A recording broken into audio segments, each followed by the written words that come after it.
Well, what the fuck am I going to say now? I'm all flustered. Just talk about my own incompetence. I could do that. Nobody's perfect. Isn't everyone's perfect?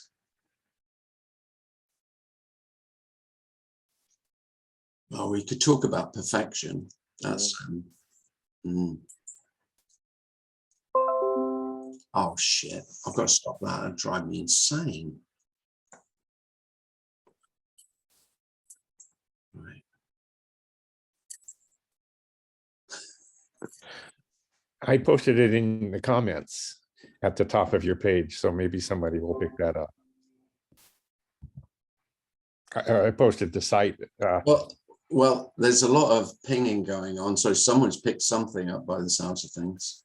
I did think Michael sent me an introduction for me to use in today's meeting.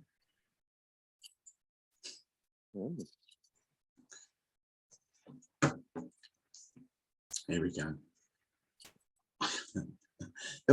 It's just to give me a moment, really. Now I've got to find that, haven't I? That could take another 10 minutes. Oh dear. Let's have a look.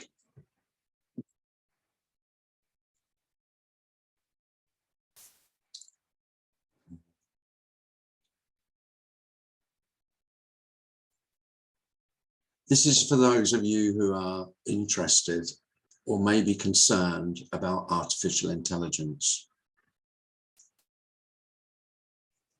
This is what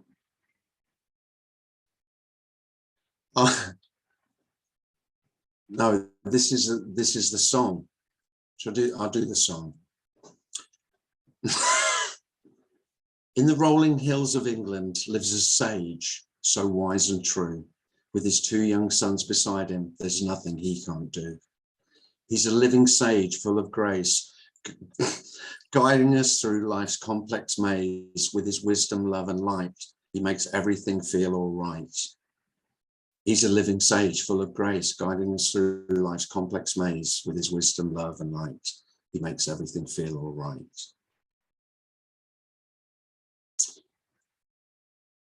His sons are like 2 shining stars growing strong under his watchful care. They learn from him the ways of life and follow in his footsteps with pride. In this world that can be so cruel, he reminds us to be kind and true, to cherish every precious moment, and to always keep our hearts open. I can't read anymore. I'm going to vomit. So Michael sent me that. And that's the future. That's artificial intelligence. Well, you can keep it.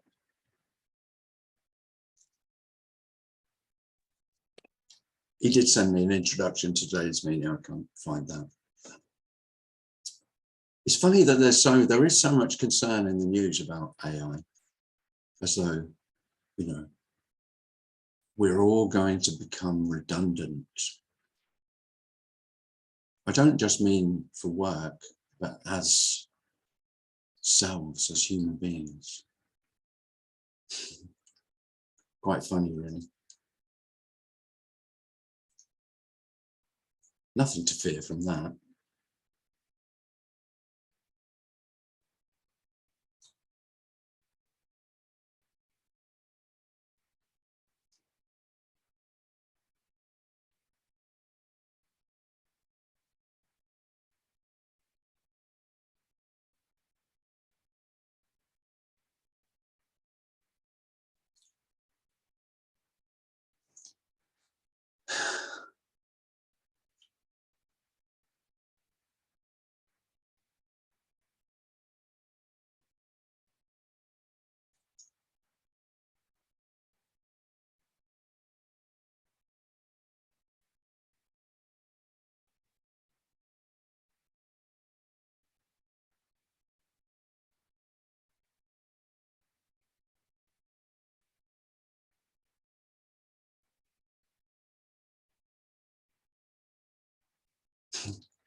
don't know if you're still waiting or not. I tend to think most of you who come to my meeting aren't waiting anymore. I don't know that. But there really is nothing to wait for. You know, the waiting game. Waiting till I'm ready. Waiting until I'm certain. Waiting until I know for sure. Waiting until I'm doubtless. This will be, it must be, for those who speak about this, this must be doubtless. And I still have doubts. So obviously I'm not ready.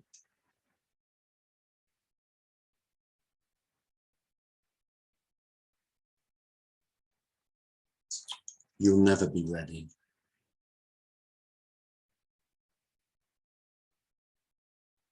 There's no readiness.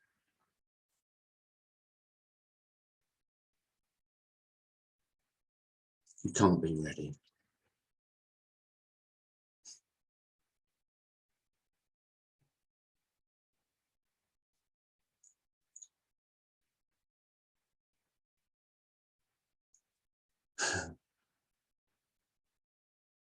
I really had the idea that I would know, you know, when it's happened, whatever I've imagined could happen. But there is nothing that could happen. There's nothing that's going to happen. There isn't anything that has happened. That's just what's happening. And even that, you can't say what's happening.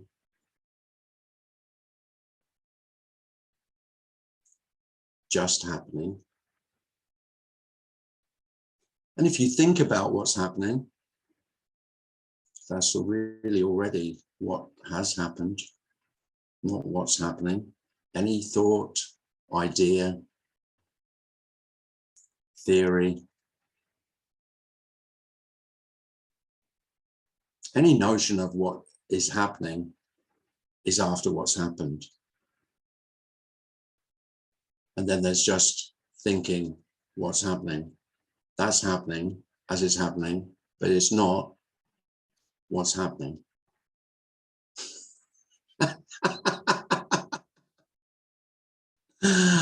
Oh, I'm a little bit hysterical this evening. It's just, there's no pinning it down.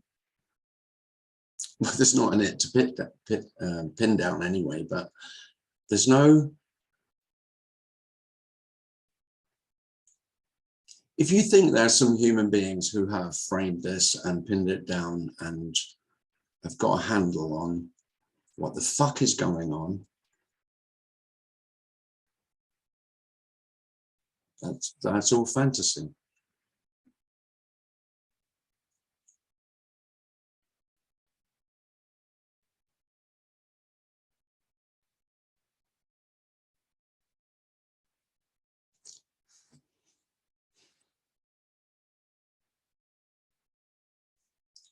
I mean, you could say it's all fantasy, all of this.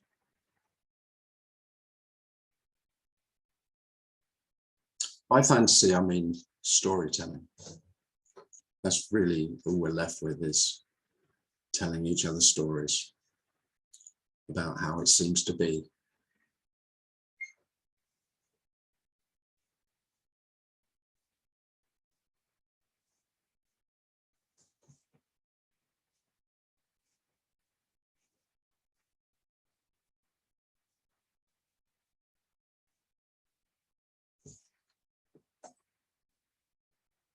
So there aren't any chosen ones. If you if you think we're the chosen ones, then Just another lovely fairy story. Special ones.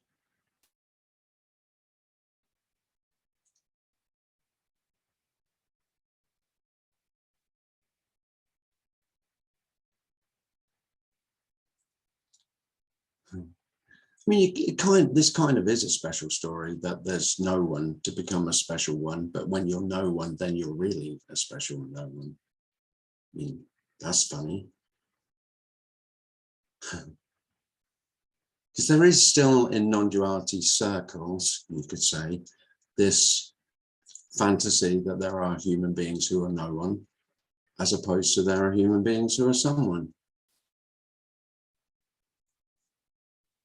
There's no sense of that here at all. There simply is no one. No one inside. No one to see. It can be devastating to, if it becomes really crystal clear, undeniably obvious that you've never seen another.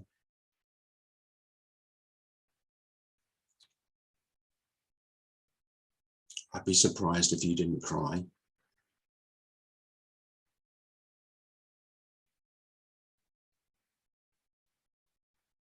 Those you've held most dear, that you've said you've known, if it's obvious you've never, not only do you not know them, you've never seen them. You just know what you know of them, not them. There is no one to see. And although that can feel devastating, paradoxically, it feels much more loving. Don't try to get me to explain that, because I won't know where to begin with that, but it really does feel much more loving that you've never known another. And so all that longing to be known by the other and to know the other, without that,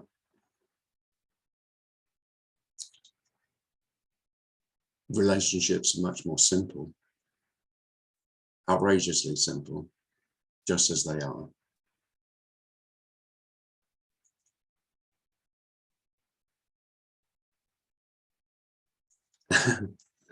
And I've heard quite a lot of speakers say there aren't any relationships, and I understand what they mean, but that doesn't mean you don't care.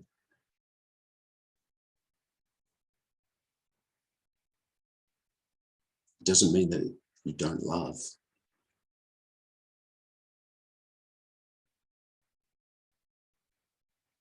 There is a problem with non-duality in that it sounds negative and nihilistic, and if you bang on about emptiness and nothing too long, then of course it does have that, it can have that feel to it.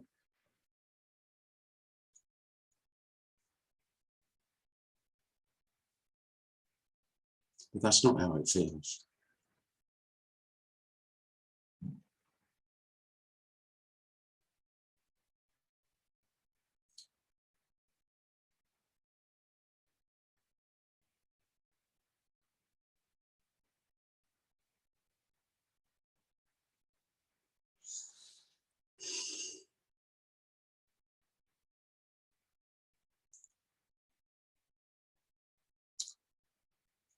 Well, if you've got any questions or you'd like me to speak about a topic, then just put your hand up.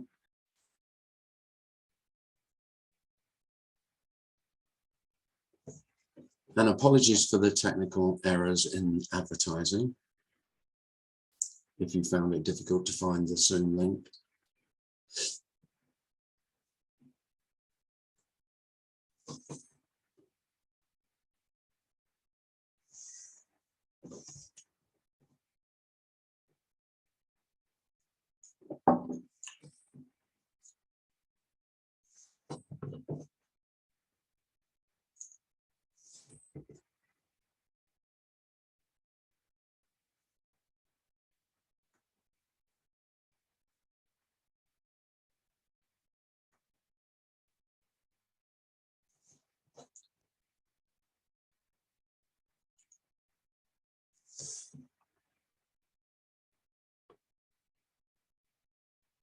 Hi, Evie.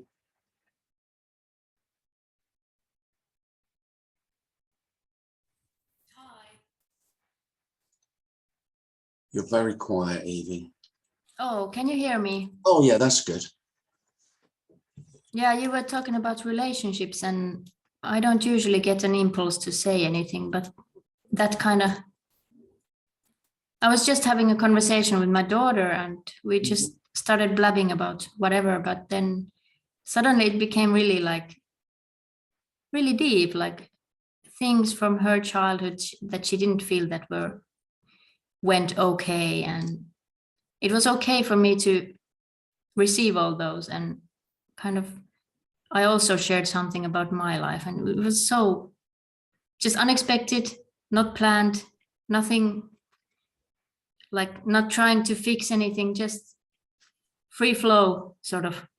Oh, how lovely. Yeah. Yeah. And that, no relationship thing. Yeah, that's kind of true. Like when things can just be as they are, just anything can happen. Like in a small time frame, many things can kind of come up and go through and be dealt with, and that's okay. And now go to the next thing, and Yeah. just no plans, no trying to kind of. Even the pain, it can be really. Sorry, I think your microphone was gone there again. Oh, Oh, that's better, yeah. okay. Sorry, say that again? Yeah, even the pain, kind of, even the painful things, Yeah. they can feel, it can hurt when you go there, but then that's okay. That's also what's coming up. So Yeah. pain can come, and tears can come, and the story can come, and it can all come out and have its way. Yeah.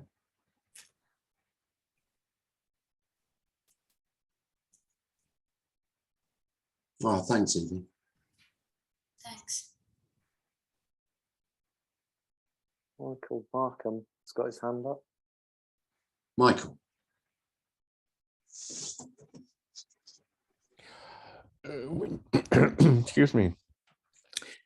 When you said when it dawns that there are no others,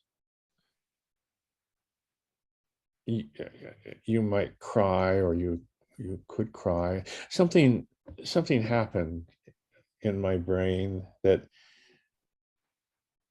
it, like a window or something. I don't know what happens when that happens, but that when it dawns there are no others, it also creates a seismic effect that it dawns that there's no me either. Yeah. That it's like I don't know what it can be compared to, but along with that realization there are no others, that if there are no others, then I'm not either. And into that chasm, into that void or whatever, everything seems to flow, everything is gone, and then it comes back as everything lives inside of who we are. Everything that our world, our unique objectified perspective is precious and wonderful, and there never has been anything like us or our children or our friends, and never will be again.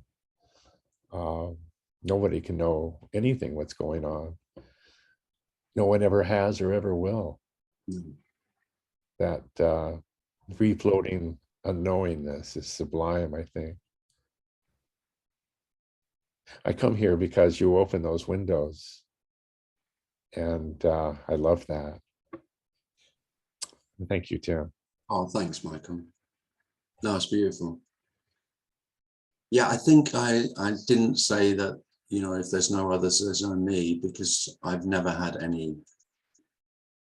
There is no revelation that there is no me. And that was never, I've had no revelation of that. Because there's nothing to see. Without me, there's no one seeing, there's no me. Not at all. And that is what I was waiting for. I don't know if it's how it is for you, but I know that's how it was for me. I was waiting until I knew the absence of myself. And when that occurred, of course, I would be there to know that. Of course not. I mean, what a joke. What a joke.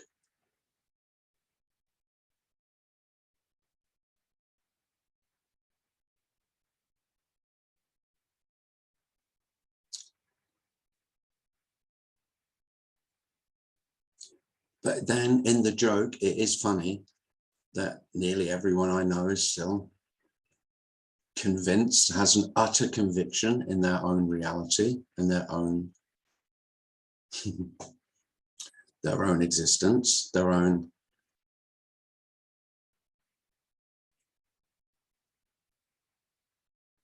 realness.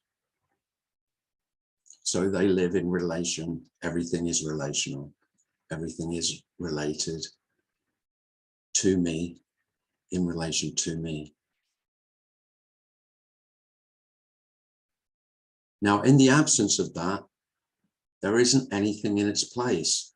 That's one of the biggest dilemmas in trying to speak about this.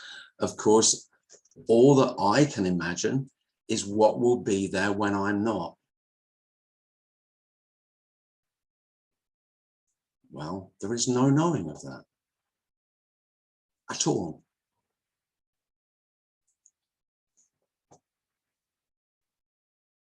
So you end up just not knowing what you know, whether you know or not. You don't know whether it's known or it's not known. There really is no knowing from not knowing. You end up not having a clue. And of course, to self, that would be terrifying. I need to know what's real and what's not. Otherwise, well, you could say it's a definition of insanity. To self, it may well fear that losing certainty in what I know can be utterly terrifying. Literally, the world is falling apart. The world of I know what the world is, literally falling apart. Utter catastrophe.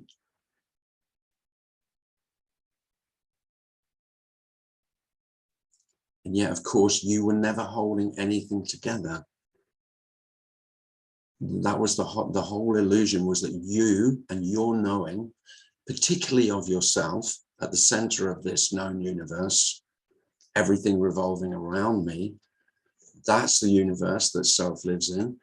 If that even becomes slightly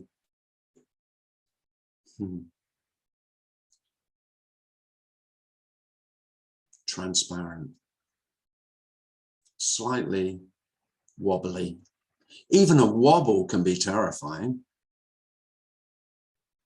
We're not talking about a wobble though. We're talking, 10 on the Richter scale, everything annihilated. And then, of course, nothing changed at all because it was all illusory. There was no one holding anything together. This doesn't require any holding together. You know how hard you've tried to keep your shit together.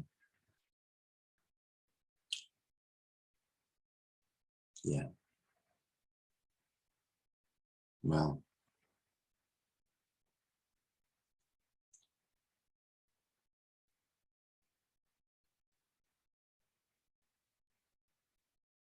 So it is the most wonderfully dreadful news.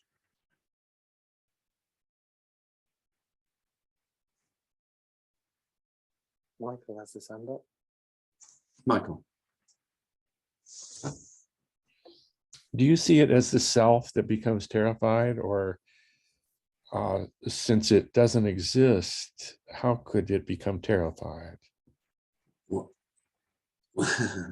yeah, that is how I see it. Yeah, I do see it like that because I just,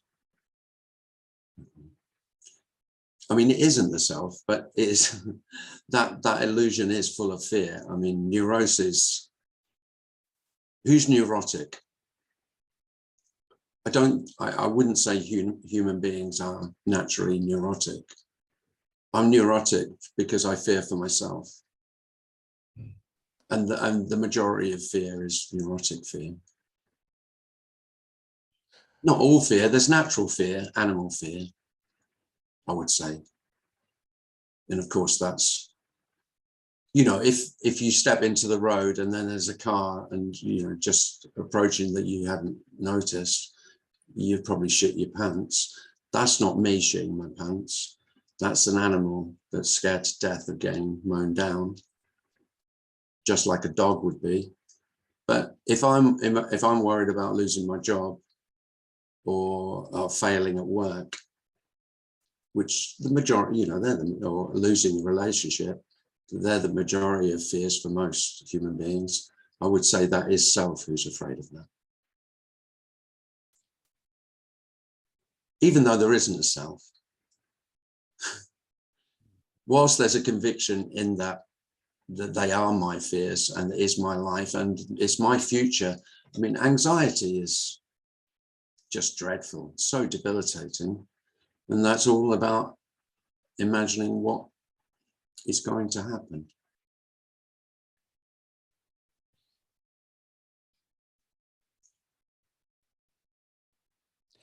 When in fact, nothing is going to happen. Really. Unless you imagine what's going to happen, that's all that's going to happen is what I imagine is going to happen. There isn't any other going to happen.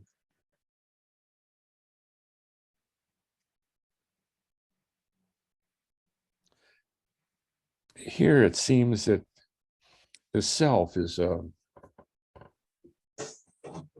mental fabrication that occurs in the frontal cortex of the human brain, the objectifying human brain. And the brain itself becomes frightened of losing its sense of self because it's a very valuable, highly evolved mechanism. Do you think it's valuable, Mike? I mean, I don't see the value. Oh, it's the most highly evolved mechanism, I think, in the universe, the sense of personal identity. It's why human beings have. I think it's a complete fuck up, Michael. Oh, I think it's a jewel. I think it's a beautiful. Don't get me wrong, it can be a beautiful fuck up, but come on.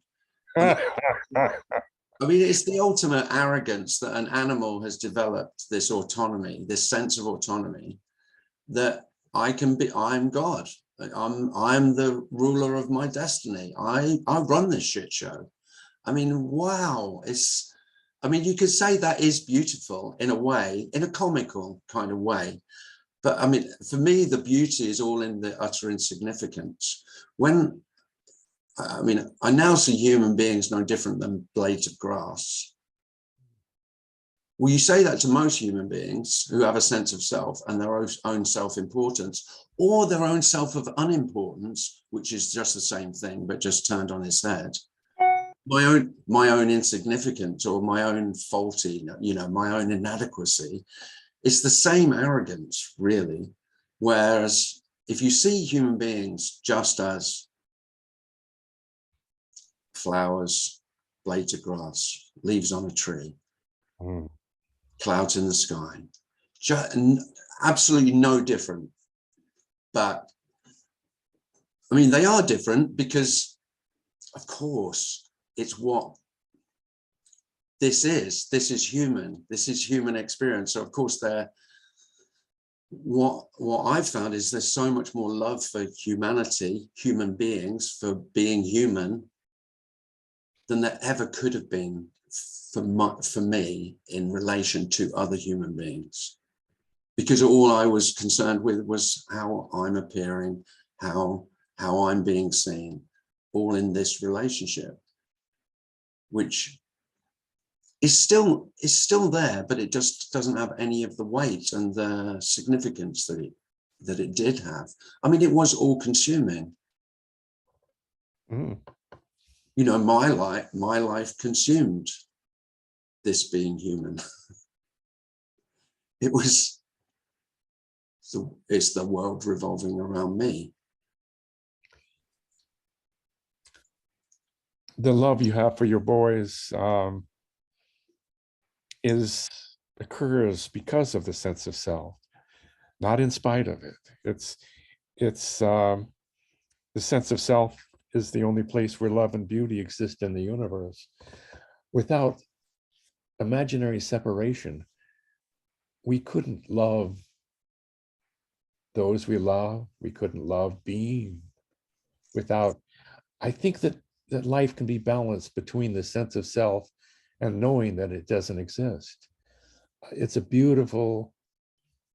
You see, I can't say I don't know it doesn't exist, Michael. I can't say that. I honestly, that's really, I mean, when anyone says that they know that the self doesn't exist, I'm like, well, how the hell would you know that? I have no knowing of any of that. All that seems to be absent is the knowing that I do. That now I can just say that that's absent. I don't know that I do. I don't know that I do exist, but I don't know that I don't exist. It isn't you, then it's a knower, though. It's the brain, it's the frontal cortex that knows. I know you love, I know it's lovely that you love your brain so much. Oh, no, I don't love my brain. The brain loves the brain. No, but it's lovely that your brain loves your brain so much. But I don't have any sense of, you know, I just have no, when you talk about the brain, it just sounds like it's just a lovely story. I don't know anything about the brain. You're probably right, but I have to leave that to the neuroscientists. It doesn't, I will say, I mean, I feel it's less the brain than ever I did. I might have identified more with that in the past because I felt more identified with seeing from behind my eyes. You know, self tends to have the sense of being the seer, looking out of the eyes. And I don't have any sense of that.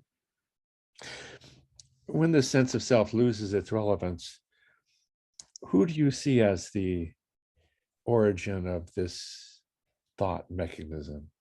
That's a good question. I guess, I don't know why. I just, all curiosity about that, which I was very curious. I mean, I studied psychology. I just wanted to know. And really, one of the things that seems to have died is the curiosity in answering that question, how, both the how and the why question. And it just seems obvious that this doesn't have a source. Life is sourceless. I don't mind what anyone says about it, as long as they don't say there's a source.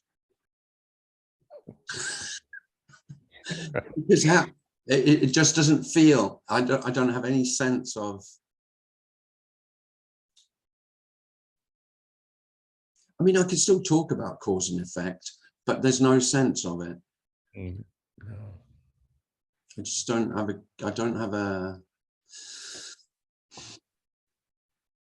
it's funny, you can talk about it and rationalize in exactly the same way. It's kind of like I lost all belief.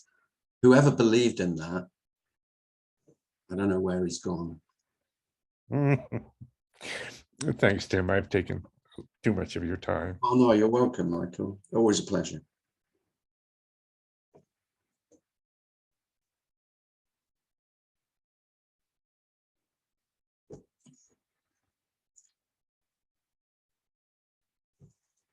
I'm just going to put the light on. It's nearly dark.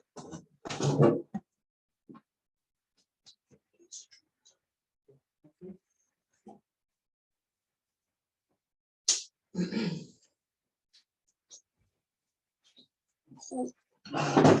we go.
Hi, Tim. It's Karen. Hi, Karen. I didn't see anybody else raising their hand, so I went for it. Yeah, it's fine. I find that conversation that you just had with Michael really interesting, based on two experiences. I guess I had a long time ago when I was very young, two near-death type experiences, and nothing I've ever seen of anybody else describe theirs was like what happened to me. But I can get behind this idea of that there is no source.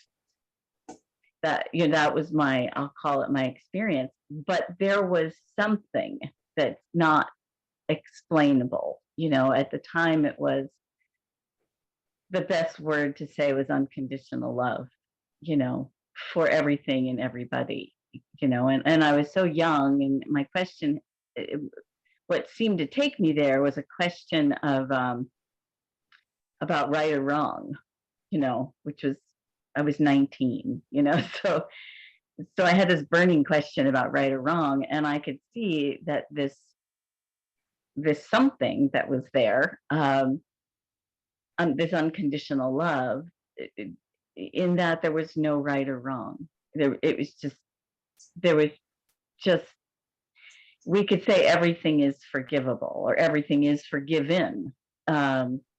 or not even seen as ever happening.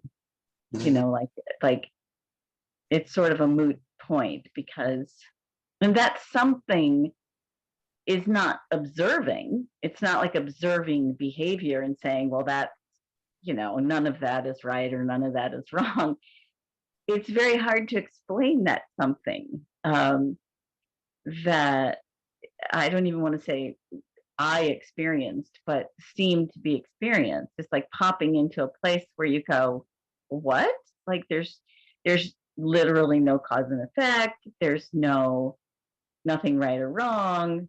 There isn't really existence as we think of it. There's just this, you call it aliveness. I would call it, I don't even know what to call it. The second experience, even the idea of unconditional love sort of fell away. And it was like, anyway, it's not explainable, but, you know, I can see why some people would call it a source without even calling it God. But because it's so full, the aliveness of it, you call it aliveness, I would call reality, or the fullness of it is so full that there's no words for this. But I was appreciating the conversation because I could see where Michael was coming from and where you're coming from, and almost see them as the same. You know, like the idea of a source or no source, both can be not just true, but both can exist simultaneously. And but it wasn't my experience that I arose out of a source, or anything arose out of a source. It was almost like there is just only that. Would you say, yeah, there is just only that, and Yeah. everything that thinks it's not that is having a hard time. Well, Go just, ahead. well, rather than that, I just say this. This or Right, that, and that is there, so it doesn't matter. So source is, right.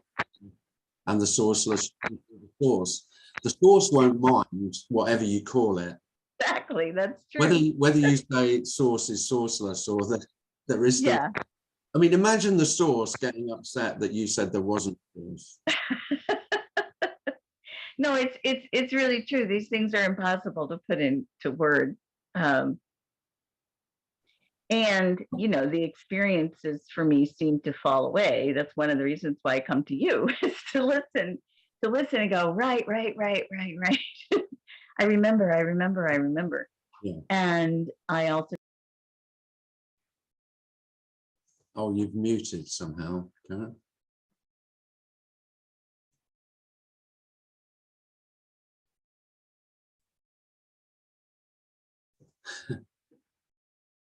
That's the source telling you, Karen. There.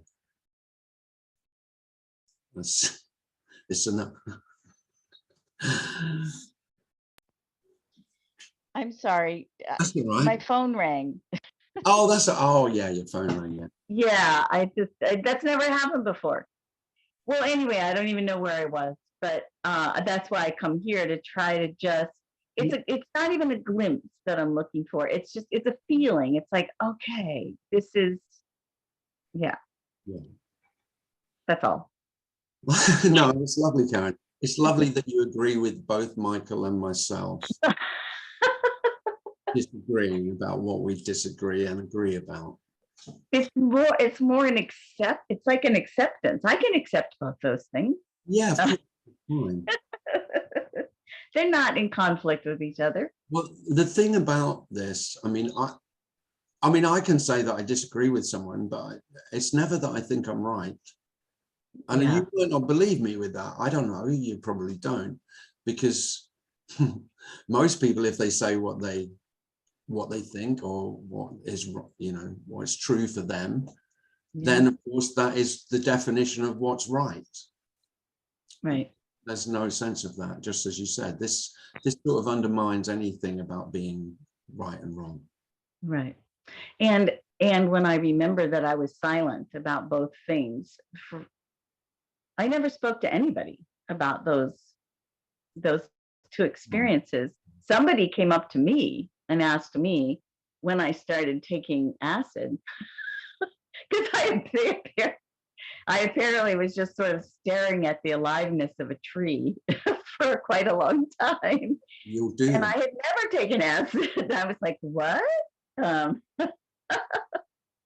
I was sort of speechless about the aliveness that was in everything, trees, shower curtains, when it first happened, toilet paper, carpet fibers. Many people waxing lyrical about a shower curtain. I could. Yeah. I actually could. And I probably should. Yeah. But it's something that, in this case, I never forgot, because it's so outside of anything people can put into words.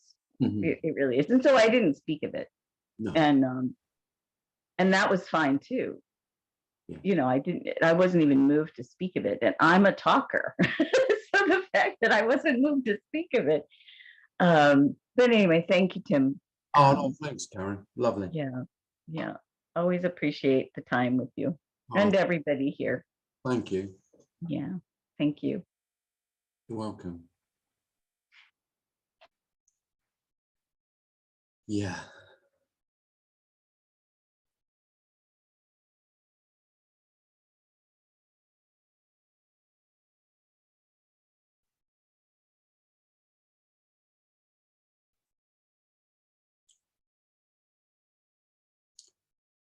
No, this has nothing to do with being right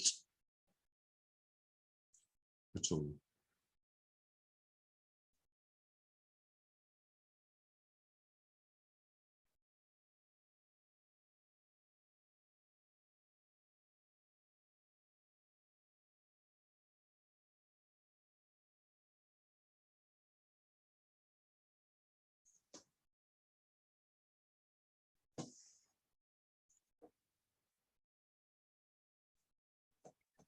So Razia, would you like to ask a question? Is that you putting your hand up? Can I see? You just need to unmute yourself. Okay. Hi, Tim. Hello.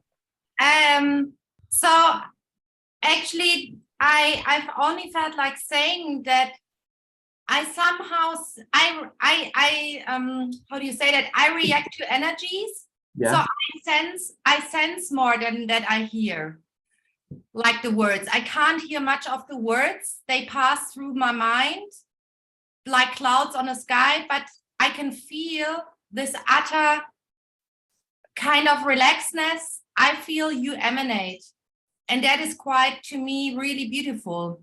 And there is also coming such a heart warmth out of that body that is radiated. And it's like not attached to a personal expectation here, but it's so, yeah, thank you for that. Although there's repetitively told that there is no one. Still, thank you. Yeah.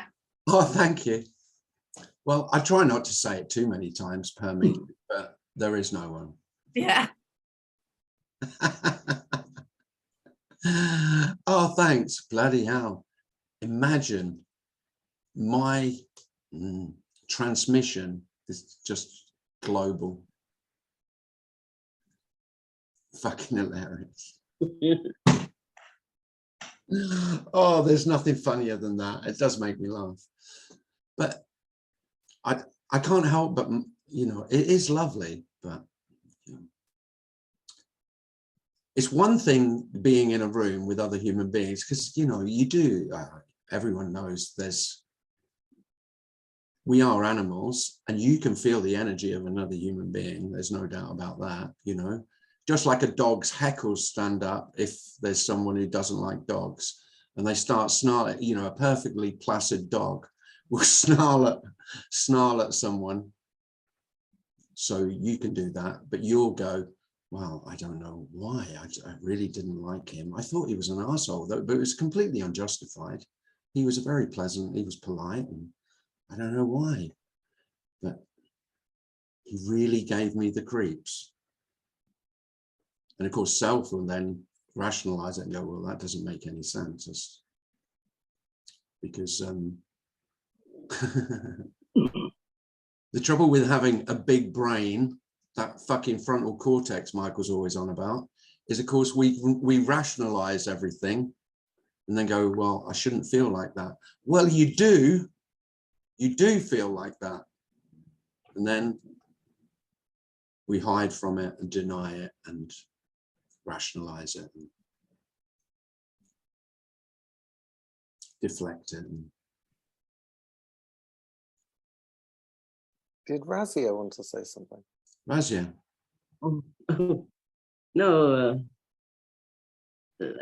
when you responded to Michael, can you hear me? Yeah, I can hear you. Yeah, fine.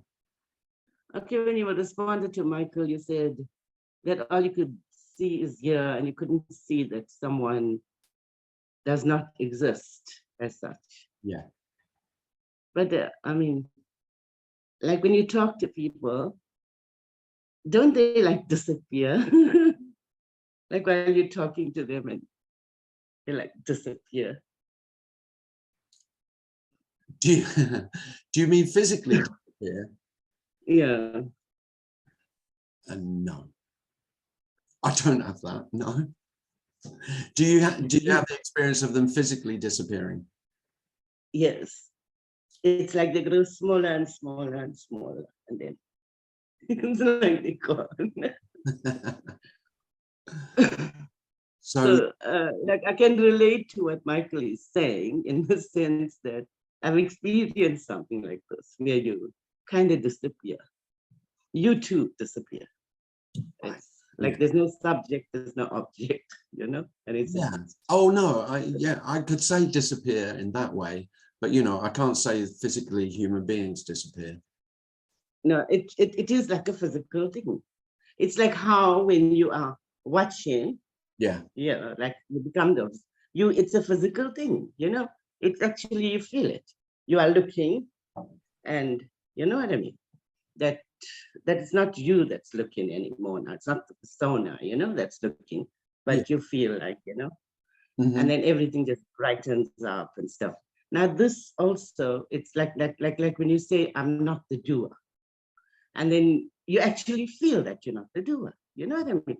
These things are actual, like, yeah, it's like funny. even now when you say something like Michael says, disappear, you feel that people are disappearing. And sometimes you can see like rainbows or like light. Or, I don't know, but I mean, that's what I see. And it's only happening recently. Like before this, it wasn't. Before I could see like auras or things like, you know, like that around people. But now I'm actually feeling that they disappeared while I'm talking to them. So, like, I mean, like, there is such a thing. I don't know, from what he's saying, that's and what I'm experiencing. Thanks, Rajan.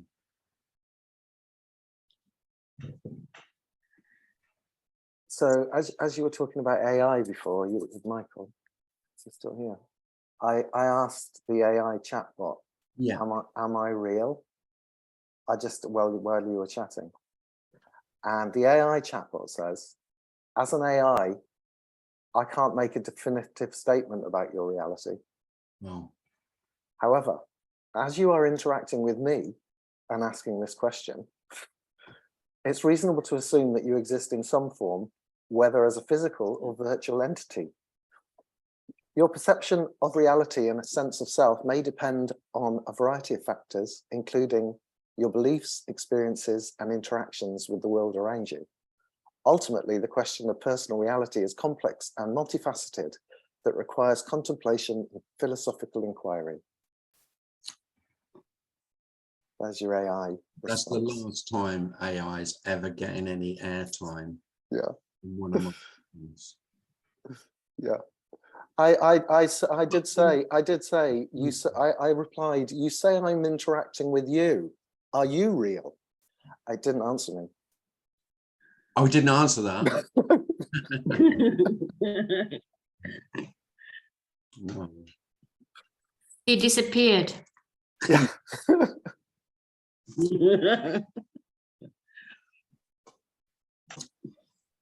Well, sorry about the technical issues at the beginning. Well, not technical, but advertising, incompetent advertising.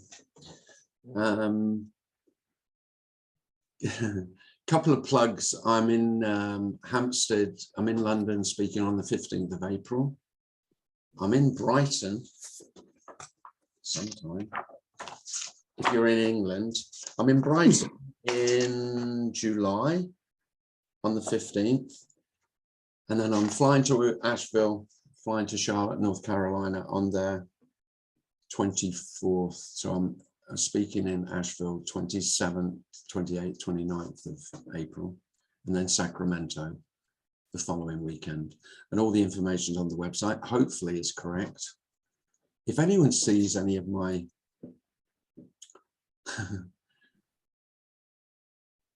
administrative errors, then please feel free to let me know. I'd appreciate it. Thanks for coming, everyone. If you see that there are any errors in next week's on the website or anything, and then also if you'd like to be on the email list, because at least I do usually get that right, the invitation, and you'd like invitations, then just email me through the website. Thanks, Darren, for all your help. Yeah, you're welcome. Thanks Tim. everyone for coming. Lovely to see you all. Cheers. Thank you, Tim. Bye. Take care. Thank you, Tim. Bye. Bye. Bye. Bye. Bye.